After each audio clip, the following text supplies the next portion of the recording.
معزز سامعین گرامی قدر، انشاءاللہ آج کوشش کریں گے کہ اس موضوع کو ختم کریں، اور جن ساتھیوں نے بہت زیادہ اصرار کیا ہے دعاؤں کا،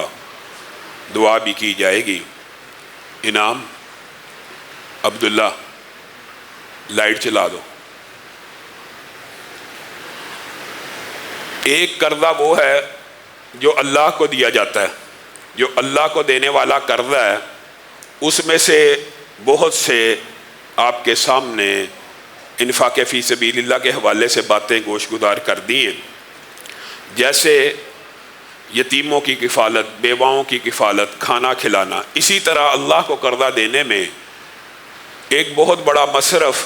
من بنا للہ مسجدا بن اللہ لہ بیتا فی الجنہ، جو اللہ رب العزت کے لیے مسجد بناتا ہے، اللہ تعالیٰ اس کے لیے جنت میں گھر بنا دیتا ہے۔ اور بالعموم ہو سکتا ہے کہ لوگوں کے پاس اتنے پیسے نہ ہوں کہ پوری کی پوری مسجد خود بنا سکیں، تو وہ کیا کریں؟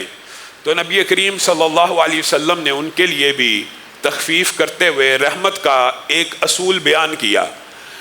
جو پورے کا پورا گھر بنائے، اللہ تعالیٰ اس کا شایان شان استقبال بھی کرے گا، اور پورے کا پورا گھر اس کے بدلے میں جنت میں مل جائے گا، جس کی 1 انچ جگہ زمین و آسمان کے سارے خزانے جمع ہو کے ادا نہیں کر سکتے۔ لیکن اگر ایک بندہ پوری کی پوری مسجد کا پلاٹ وقف نہیں کر سکتا، وہ کیا کرے؟ نبی کریم صلی اللہ علیہ وسلم نے ارشاد فرمایا، اور متعدد روایات ہیں جن سے یہ پتہ چلتا ہے کہ اگر گھونسلہ برابر جگہ بھی، ایک پرندے کا گھونسلہ یا پرندے کے انڈے کے برابر بھی مسجد کے اندر حصہ جو ڈال لیتا ہے، اللہ رب العزت اس کا بھی جنت میں گھر بنا دیتے ہیں۔ یہ تو اللہ رب العزت کو قرضہ دینے کی باتیں تھی۔ اور ایک بات یہ بھی یاد رکھیے کہ اللہ کی مخلوق کو جو قرضہ دینا ہے وہ بھی انفاق فی سبیل اللہ میں شامل ہے۔ نبی کریم صلی اللہ علیہ وسلم نے فرمایا، کل قیامت کے دن ایک ایسا شخص بھی ہوگا، اللہ تعالیٰ اس سے پوچھیں گے کہ کیا نیکیوں کے اعمال لے کے آئے؟ وہ بندہ کہے گا، اے اللہ،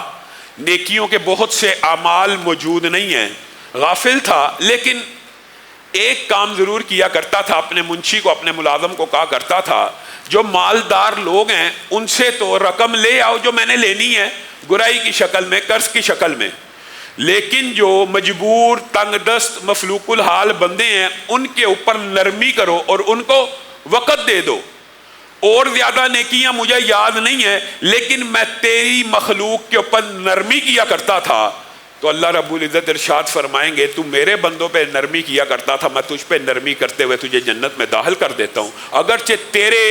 اعمال بہت زیادہ نہیں ہیں، پھر بھی داخل کرتا ہوں۔ میرے بھائیوں، امام احمد نے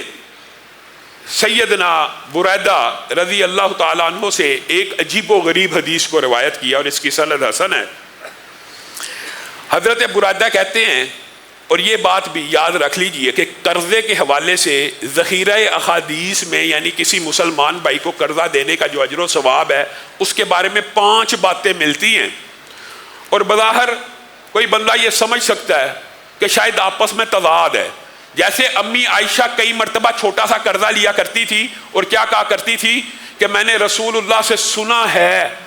کہ جو قرضہ لیتا ہے واپس کرنے کی نیت سے اللہ کی مدد شامل حال ہو جاتی ہے، اس نیت سے قرض لیتی ہوں۔ اور دوسری حدیث کیا، اللہ تعالیٰ مجھے قرضے سے بچائے۔ یہ بھی منکرین حدیث کو آپس میں ٹکراتی ہوئی نظر آتی ہیں۔ بعض حدیثوں کے اندر آپس میں تعارض عقل کو محسوس ہوتا ہے، حقیقت میں نہیں ہوتا، تو اس کی تشریح بھی محدثین نے کر دی۔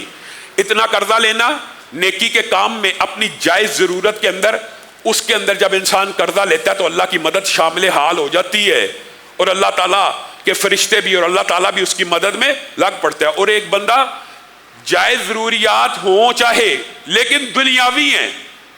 اور ایک ہے نیسیسٹیز کے لیے قرضہ لینا، ایک ہے لگژریز کے لیے قرضہ لینا۔ جو بندہ نیسیسٹیز اور ضرورت کے لیے قرضہ لیتا ہے، اس کے شامل حال مدد اللہ کی ہو جاتی ہے،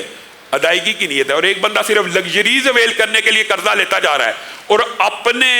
جیب اور استطاعت سے بڑا قرضہ لے رہا ہے، تو اس قرضے کے لیے رسول اللہ صلی اللہ علیہ وسلم نے کہا ہے کہ اللہ تعالیٰ قرضے سے بچائے اور لوگوں کی غضب سے بچائے، جو قرضہ لینے کے بعد انسان سے جب مانگنے کا تقاضا کرتے ہیں تو انسان پریشان ہو جاتا ہے۔ تو گویا حدیث میں تعارض کوئی نہیں ہوتا، یہ انسان کی عقل کا تعارض ہوتا ہے۔ اسی طرح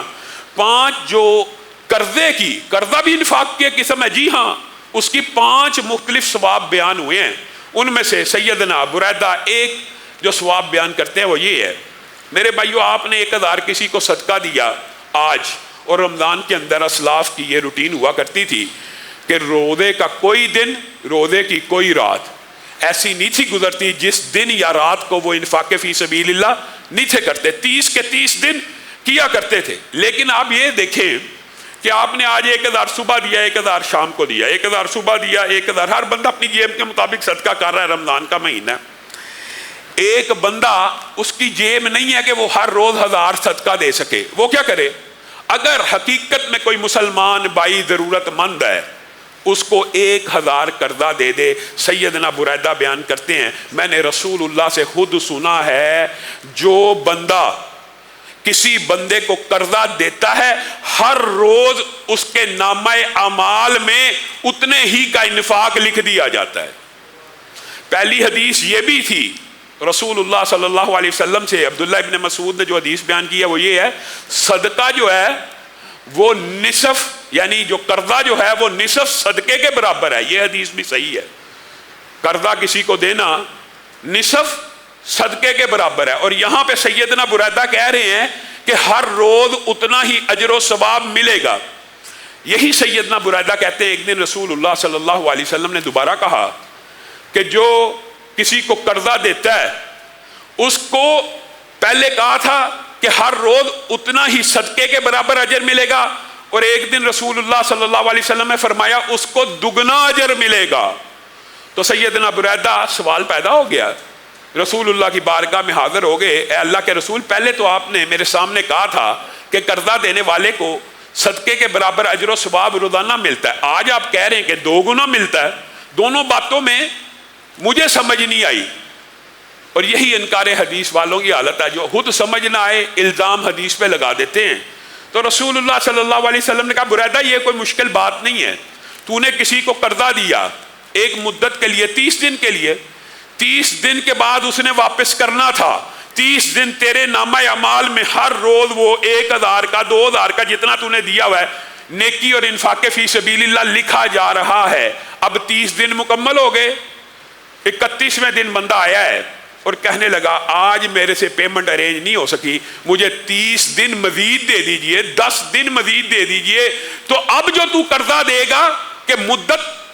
مقرر ہو جانے کے بعد جس مدت پہ اس نے واپس کرنا تھا اس مدت پہ اس نے واپس نہ کیا اور تو نے پھر بھی اسے مہلت دے دی، تو اس قرضے کا بدلہ 1 گنا نہیں بلکہ 2 گنا کر کے لٹایا جائے گا۔ کوئی تضاد نہیں حدیثوں میں۔ پھر رسول اللہ صلی اللہ علیہ وسلم نے بیان کیا، یہ بھی حسن درجے کی حدیث ہے، کہ جنت میں ایک شخص داخل ہوا، اس نے کیا دیکھا؟ جنت میں لکھا ہوا ہے کہ انفاق فی سبیل اللہ کا اجر 10 گنا ہے، اور اللہ کے راستے میں کسی مخلوق کو قرضہ دینے کا اجر 18 گنا ہے۔ ایک جگہ رسول اللہ صلی اللہ علیہ وسلم فرما رہے ہیں کہ قرضہ دینے کا اجر آدھے صدقے کے برابر، ایک کہہ رہے ہیں ہر روز صدقے کے برابر، پھر کہہ رہے ہیں دگنا، یہاں پہ 18 گنا زیادہ ہے۔ گویا ایسے لگتا ہے کہ جیسے حدیثیں ٹکرا رہی ہیں، لیکن یہ بات نہیں، یہ دینے والے کی نیت کے اوپر، اخلاص کے اوپر بھی ڈیپینڈ کرتا ہے۔ اور 18 گنا کی جو بات ہے اس کے اندر بھی محدثین نے حکمتیں بیان کر دی ہیں۔ کہا جب بندہ انفاق فی سبیل اللہ کرتے ہوئے صدقہ کرتا ہے تو وہ دے دیتا ہے، اس کو واپسی کی امید نہیں ہوتی، لیکن جب کسی کو قرضہ دیا ہوتا ہے تو واپسی کی پوری امید ہوتی ہے۔ گویا جب پھر اس کو واپس نہیں کیا جا رہا ہوتا وہ دوبارہ انفاق کر رہا ہوتا ہے، جب پھر واپس نہیں کیا جا رہا ہوتا وہ دوبارہ انفاق کر رہا ہوتا ہے۔ گویا کئی گنا صرف قرضے کا اجر بڑھ جاتا ہے۔ اور 5واں جو اجر و ثواب صرف قرضہ دینے کا حدیث میں بیان ہوا ہے وہ یہ ہے، جس نے کسی بہن کو، بھائی کو، یہ جو عاریتاً چیزیں مانگنا اس کا بھی اجر و ثواب یہ قرضے کی شکل ہے، اور اجر و ثواب اس کا ہم سمجھتے ہیں تھوڑا یہ بھی انفاق فی سبیل اللہ کے اندر آتی ہیں، بلکہ رسول اللہ صلی اللہ علیہ وسلم نے اور قرآن نے تو کہا کہ جو برتنے کی چیزیں عاریتاً یا ادار نہیں دیتے ان کو ڈرنا چاہیے اللہ سے۔ برتن مانگ لینا، چمچ مانگ لینا، پلیٹ مانگ لینا، گلاس مانگ لینا، یہ بھی دینا اجر و ثواب ہے۔ لیکن ایک بہن ہے، بیٹی ہے، عورتیں ہیں، ایک دوسرے سے کیا مانگتی ہیں؟ شادی پہ جانا، مجھے اپنا فلاں سونے کا سیٹ دے دے، چاندی کا سیٹ دے دے، یا کسی کو ضرورت پڑ گئی قرض کے طور پہ کسی سے سونا لیتا ہے، چاندی لیتا ہے، صحیح حدیث ہے یہ بھی، سونا اور چاندی قرض دینے والا، انفاق فی سبیل اللہ کے فضائل آپ کے سامنے گزشتہ کئی دنوں سے رکھ چکا ہوں. یہاں پہ قرض دینے کی بات ہو رہی ہے، 4 چیزوں کا قرض. 4 چیزیں یہاں پہ رسول اللہ صلی اللہ علیہ وسلم نے بیان کی ہے، جن میں سے 3 دینے کی ہیں اور 1 رہنمائی کی ہے. پہلی بات، سونا قرضے میں دیتا ہے، چاندی قرضے میں دیتا ہے. تیسری چیز جو قرضے میں دینے کی ہے وہ دودھ کا ذکر ہے کہ دودھ پلاتا ہے. اس سے مراد کیا دودھ کا گلاس ہے؟ نہیں، اس سے مراد دودھ والا جانور دیتا ہے. گائے دے دی، مجھے 5-10 دن کے لیے دے دے، میرے بیوی بچے ہیں، میں آپ کو واپس کر دوں گا. مجھے بکری دے دے، میں اس کا دودھ دو لیا کروں گا. یعنی یہ 3 چیزیں جو بندہ قرضے کی مد میں دیتا ہے جو واپس ہو جانی ہے یقینی بدیہی طور پر، صرف 1 گھنٹے کے لیے کیوں نہ دی ہو. اپنی بہن کو 1 منٹ کے لیے ہی، 1 گھنٹے کے لیے ایک شادی کی تقریب کے لیے کوئی زیور کا سیٹ وغیرہ دے دیا سونے چاندی کا. نبی کریم صلی اللہ علیہ وسلم نے فرمایا ان 3 چیزوں کا جو قرضہ دیتا ہے وہ انفاق فی سبیل اللہ میں ایسے ہے گویا اس نے ایک پورے کا پورا غلام آزاد کر دیا ہے. سبحان اللہ. اور اس کے ساتھ جو چوتھا ذکر اس حدیث میں موجود ہے، آپ سے کوئی رستہ پوچھتا ہے فلاں علاقہ کہاں ہے، آپ اس کو کہتے ہیں وہاں ہے وہاں. اس میں بھی ہمیں اپنے اوپر غور کرنا چاہیے. یہ بھی صدقے کی ایک قسم ہے. جب آپ کسی کی صحیح رستے کی طرف رہنمائی کریں، حدیث کے الفاظ ہیں، عموماً ہم سے رستہ پوچھا جاتا ہے فلاں علاقہ کی طرح، جی ادھر کو چلے جائیں. رک کے اس کو اچھی طرح بریف کر کے اگر بتلایا جائے گا تو رسول اللہ صلی اللہ علیہ وسلم نے کہا ایک مسلمان کی صرف اتنی سی مدد کرنا، راستے کی رہنمائی کرنے والے کو بھی اتنا اجر و ثواب ملے گا کہ گویا اس نے ایک غلام کو آزاد کرا لیا. اللہ رب العزت جو کہا گیا، جو سنا گیا، اس کو سمجھنے کی توفیق عنایت فرمائے. بہت سے ساتھیوں نے دعا کا کہا، انشاءاللہ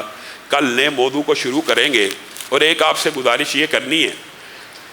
پہلے بھی آپ سے کی تھی کہ بہت سے علماء اور مہمان آخری عشرے میں تو آنے ہیں اور آخری عشرے میں آپ لوگ بھی ذوق شوق سے آ جاتے ہیں، لیکن یہ جو پورا ماہ ہم ان کو بلاتے ہیں فجر کے دروس میں، اگر آپ لوگ اس کے اندر تعلیم و تزکیہ کے کورس کے اندر شامل ہی نہیں ہوں گے تو وہ علماء جو اتنی دور سے آتے ہیں آپ کو ان کی طرف بھی توجہ کرنی چاہیے. اور فجر کا درس بھی لازماً سن کے جانا چاہیے. نبی کریم صلی اللہ علیہ وسلم نے کہا تھا جو بغیر ظلم کے کون ہے 2 اونٹنیاں اللہ کے بارگاہ میں خرچ کرنا چاہتا ہے. ہر صحابی نے کہا تو کہا 2 آیتیں سیکھ لیا کرو، پھر اللہ کے گھروں میں بیٹھ کے تو اللہ کے فضل سے ایک درس کے اندر 2 آیتیں کیا بے شمار بندہ مسائل سیکھ لیتا ہے. اور بندہ نماز کے بعد حالت نماز میں ہی ہوتا ہے جب تک مسجد میں بیٹھا رہے.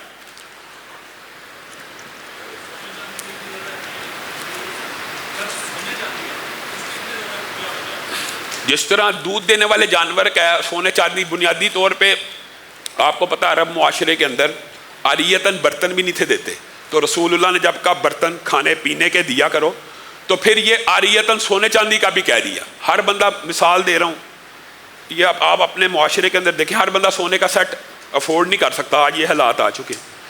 تو اس کا دل تو ہے میں شادی پہ پہن کے چلا جاؤں. یعنی ایک عورت کا دل تو ہے تو اپنی بہن سے اگر مانگ کے چلی جائے گی تو اللہ تعالیٰ اس کو صرف اس دینے کی وجہ سے بھی، اس نیت کی وجہ سے بھی ایک غلام کی آزادی کا ثواب عنایت فرمائیں گے. الحمدللہ رب العالمین الرحمن الرحیم مالک یوم الدین ایاک نعبد و ایاک نستعین اہدنا الصراط المستقیم صراط الذین انعمت علیہم غیر المغضوب علیہم ولا الضالین. اللہم صلی علی محمد وعلی آل محمد کما صلیت علی ابراہیم وعلى آل ابراہیم انک حمید مجید. اللہم بارک علی محمد وعلى آل محمد کما بارکت علی ابراہیم وعلى آل ابراہیم انک حمید مجید. اے اللہ ہم سب کے گناہوں کو معاف فرما، اے اللہ ہم سب کے گناہوں کو معاف فرما، اے اللہ ہم سب کی خطاؤں کو معاف فرما، اے اللہ خلوت جلوت کے گناہوں کو معاف فرما، اے اللہ آنکھوں کی خیانتوں کو معاف فرما، اے اللہ زبان کی لرزشوں کو معاف فرما، اے اللہ زبان کے جھوٹ کو معاف فرما، زبان کی گالی کو معاف فرما، زبان کی غیبت کو معاف فرما، زبان کی لعن طعن کو معاف فرما، زبان کے بہتان و اتہام کو معاف فرما، زبان کے جھوٹ کو معاف فرما، زبان کی جھوٹی قسموں کو معاف فرما.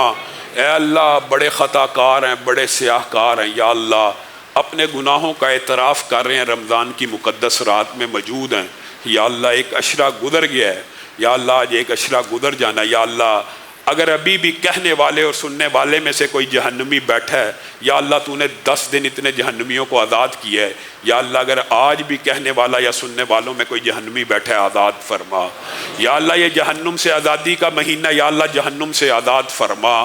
یا اللہ ہم ٹوٹی پھوٹی عبادتیں کر رہے ہیں، یا اللہ ان کو قبول و منظور فرما۔ یا اللہ ہمارے قیام کو قبول و منظور فرما۔ یا اللہ ہمارے ٹوٹے پھوٹے روزے کو قبول و منظور فرما۔ یا اللہ بڑے گناہ گار ہیں، بڑے خطا کار ہیں، بڑے سیاہ کار ہیں، لیکن اللہ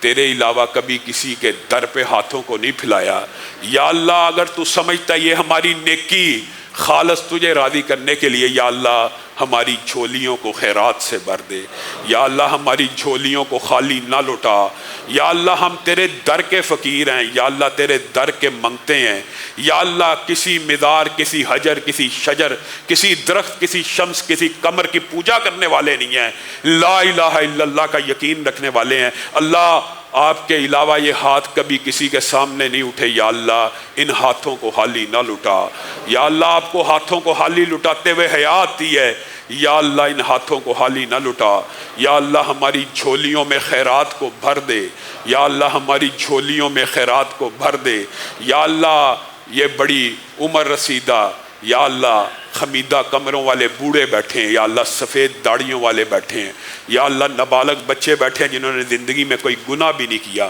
یا اللہ بچیاں اور عورتیں بیٹھی ہیں، یا اللہ سینکڑوں ہاتھ آپ کی بارگاہ میں اٹھے ہوئے ہیں، ایک ہی امید اور ایک ہی تمنا پہ، آپ پہ ایمان لاتے ہوئے آپ کے سامنے ہاتھوں کو پھیلا رہے ہیں۔ یا اللہ ہمارے ہاتھوں کو خالی نہ لٹا۔ یا اللہ یہ سفید داڑھیوں والے، یا اللہ یہ حمیدہ کمروں والے بوڑھے، یا اللہ آپ کو عبادت کر کے راضی کرنا چاہتے ہیں، یا اللہ اتنے سینکڑوں ہاتھ اٹھے ہیں، یا اللہ ان ہاتھوں کو خالی نہ لٹا۔ یا اللہ ہم سب کے گناہوں کو معاف فرما۔ یا اللہ ہم سب کے گناہوں کو معاف فرما۔ یا اللہ صبح کے گناہوں کو معاف فرما۔ یا اللہ دوپہر اور شام کے گناہوں کو معاف فرما۔ یا اللہ رات کے گناہوں کو معاف فرما۔ یا اللہ دل بیمار ہیں، یا اللہ دلوں میں کھوٹ ہے، یا اللہ دلوں میں نفاق ہے، یا اللہ دلوں میں ریا ہے، یا اللہ دل کو پاک اور صاف فرما۔ یا اللہ دلوں کو پاک اور صاف فرما۔ یا اللہ روحیں بے قرار ہیں، یا اللہ روحیں بے چین ہیں، یا اللہ روحیں گناہوں سے اٹی ہوئی ہیں، یا اللہ ان کو پاک اور صاف فرما۔ یا اللہ جسم کو پاک اور صاف فرما۔ یا اللہ سر سے پاؤں تک جسم کو گناہوں سے پاک فرما۔ یا اللہ روحوں کو تر و تازگی نصیب فرما۔ یا اللہ روحوں کو بالیدگی نصیب فرما۔ یا اللہ روحوں کو طاہر اور مطہر بنا۔ یا اللہ دلوں کا ہر کھوٹ، ہر زنگ، ہر میل دور فرما۔ یا اللہ دل سیاہ ہو چکے ہیں گناہ کر کر کے، یا اللہ ان کو روشن فرما۔ یا اللہ ان کو روشن فرما۔ یا اللہ خطا کار ہیں، یا اللہ اقرار کرتے ہیں ربنا ظلمنا انفسنا، یا اللہ اقرار ہے، یا اللہ لیکن آپ کی رحمت سے زیادہ نہیں ہے گناہ۔ یا اللہ بہت بڑے گناہ گار ہیں لیکن آپ کی رحمت سے زیادہ گناہ نہیں ہے، یا اللہ سارے معاف فرما۔ یا اللہ سارے معاف فرما۔ یا اللہ پوشیدہ ظاہر معاف فرما۔ یا اللہ تو باطن کو جانتا ہے، یا اللہ تو ظاہر کو جانتا ہے۔ یا اللہ دائیں بائیں والے ہمارے اعمال کو لکھ رہے ہیں، یا اللہ جو خطا کے رجسٹر ہیں ان کو پاک اور صاف فرما۔ یا اللہ ان کو مٹا دے، یا اللہ ان کو محو کر دے۔ یا اللہ ہم سب کے گناہوں کو معاف فرما۔ یا اللہ بہت لوگوں نے دعاؤں کے لیے کہا، یا اللہ بہت سے لوگ رزق کی وجہ سے پریشان ہیں، یا اللہ رزق حلال فراہ نصیب فرما۔ یا اللہ رزق حلال فراہ نصیب فرما۔ یا اللہ لوگوں کو اچھا روزگار نصیب فرما۔ یا اللہ ہم میں سے جو بھی تنگ دست ہے اس کی تنگ دستی دور فرما۔ یا اللہ جو مقروض ہے اس کے قرضوں کو ادا فرما۔ یا اللہ جو پریشان ہے روزی روٹی کی وجہ سے دوڑ دھوپ کر رہا ہے، یا اللہ اس کو رزق حلال فراہ نصیب فرما۔ یا اللہ اچھی جابوں کا بندوبست فرما۔ یا اللہ مہنگائی کے طوفان سے محفوظ فرما۔ یا اللہ وطن عزیز سے مہنگائی کا خاتمہ فرما۔ یا اللہ وطن عزیز سے مہنگائی کا خاتمہ فرما۔ یا اللہ معیشت کے اندر مضبوطی اور ترقی نصیب فرما۔ یا اللہ پاکستان کو اچھے حکمران نصیب فرما۔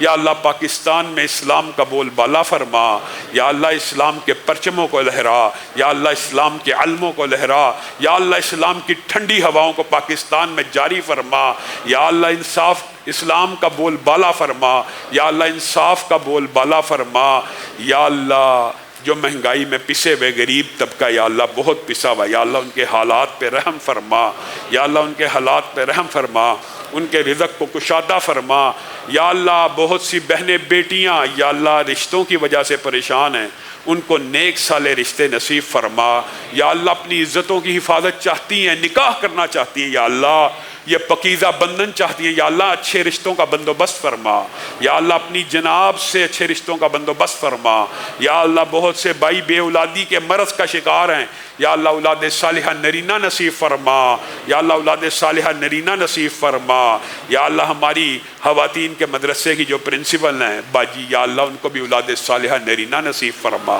یا اللہ ان کو بھی اولاد صالحہ نرینہ نصیب فرما، یا اللہ جو جس مرض کا شکار ہے اس مرض کو دور فرما، یا اللہ ہماری روحانی جسمانی بیماریوں کو دور فرما، یا اللہ ہم سب کی روحانی جسمانی بیماریوں کو دور فرما، یا اللہ جتنے والدین، چچا چچی، ماموں مامی، یا اللہ جتنے بھی رشتہ دار بیمار ہیں یا اللہ ان کو صحت کاملہ عاجلہ نصیب فرما، یا اللہ جتنے بھائی بیمار ہیں ان کو صحت کاملہ عاجلہ نصیب فرما، یا اللہ جتنے بہنوئی بہنیں بیمار ہیں ان کو صحت کاملہ عاجلہ نصیب فرما، یا اللہ جتنے بھتیجے بھتیجیاں بھانجے بھانجیاں بیمار ہیں سب کو صحت کاملہ عاجلہ نصیب فرما، یا اللہ اسی طرح ان میں سے جو احباب آپ کی بارگاہ میں پیش ہو گئے ہیں یا اللہ ان کے گناہوں کو معاف فرما، یا اللہ جو والدین، یا اللہ جن جن کے والدین قبروں میں پڑے ہیں یا اللہ قبر میں جو میت ہے، رسول اللہ صلی اللہ علیہ وسلم نے فرمایا دعاؤں کی منتظر ہوتی ہے اور اس کو پہنچایا جاتا ہے کہ اس کی اولاد، اس کا فلاں رشتہ دار اس کے لیے دعا کر رہا ہے، اس کا درجہ بڑھا دیا جاتا ہے۔ یا اللہ آج ہم اپنے رشتہ داروں کے لیے ہاتھوں کو پھیلائے ہوئے ہیں، یا اللہ والد مرحوم کی ہر خطا کو معاف فرما، یا اللہ والدہ مرحومہ کی ہر خطا کو معاف فرما، یا اللہ ہمارے والدین کی ہر خطا کو معاف فرما، یا اللہ جتنے والدین قبروں میں جا چکے ہیں یا اللہ ان کی قبروں کو کشادہ فرما، یا اللہ ان کی قبروں پہ رحمتوں کا نزول فرما، یا اللہ ان کی قبروں کو جنت کا باغ بنا، یا اللہ قبر کا منظر بڑا ہولناک اور وحشتناک ہے، یا اللہ قبر کا سفر بڑا طویل ہے، یا اللہ ان کے اوپر رحمتوں کا نزول فرما، یا اللہ سال ہر سال بیت گیا ہے، یا اللہ دوست ساتھی والدین رشتہ دار قبروں میں پڑے دعاؤں کے منتظر ہیں، یا اللہ ان کے درجوں کو بڑھا، یا اللہ ان کو اطلاع پہنچا، ان کے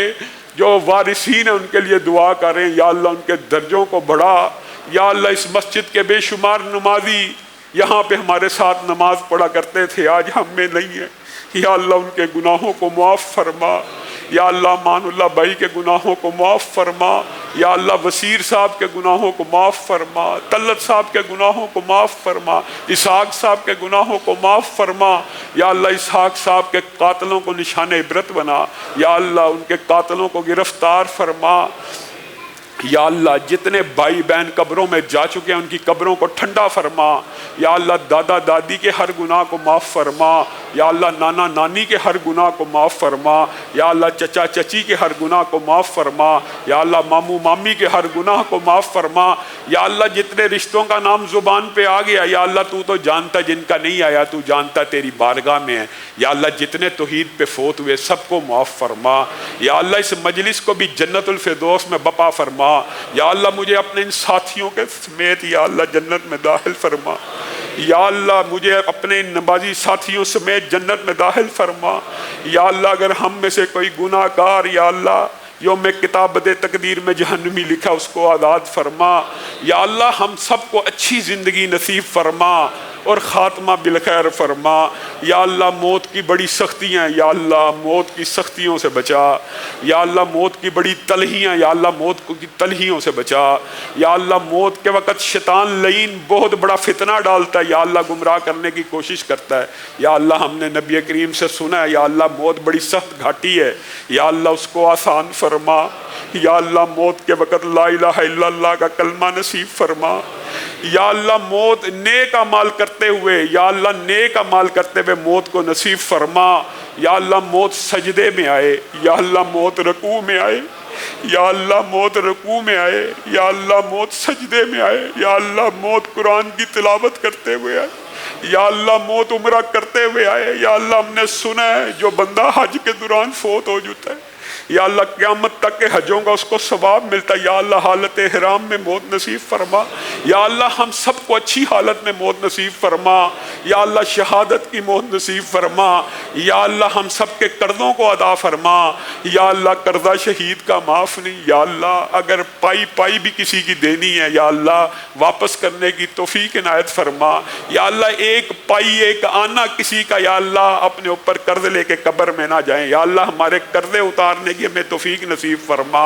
یا اللہ قرضے اتارنے کی توفیق نصیب فرما، یا اللہ دنیا سے جائیں پاک صاف ہو کے جائیں، یا اللہ گناہوں سے بھی پاک ہوں، حالت ایمان ہو، یا اللہ ہم سب کی قبر کو کشادہ فرما، یا اللہ یہ جو حفاظت کرنے والے ہیں یا اللہ ان کی بھی حفاظت فرما، یا اللہ یہ جو مسجدوں کی حفاظت کرنے والے ہیں عبداللہ ہے، مدثر ہے، یا اللہ یہ میرے سے اس دن ناراض ہو گئے میں نے ان کا جمعے میں نام نہیں لیا، یا اللہ ان کی حفاظت فرما، یا اللہ جبار کی حفاظت فرما، یا اللہ خالد کی حفاظت فرما، یا اللہ ان کے اوپر بھی رحم و کرم کا نزول فرما،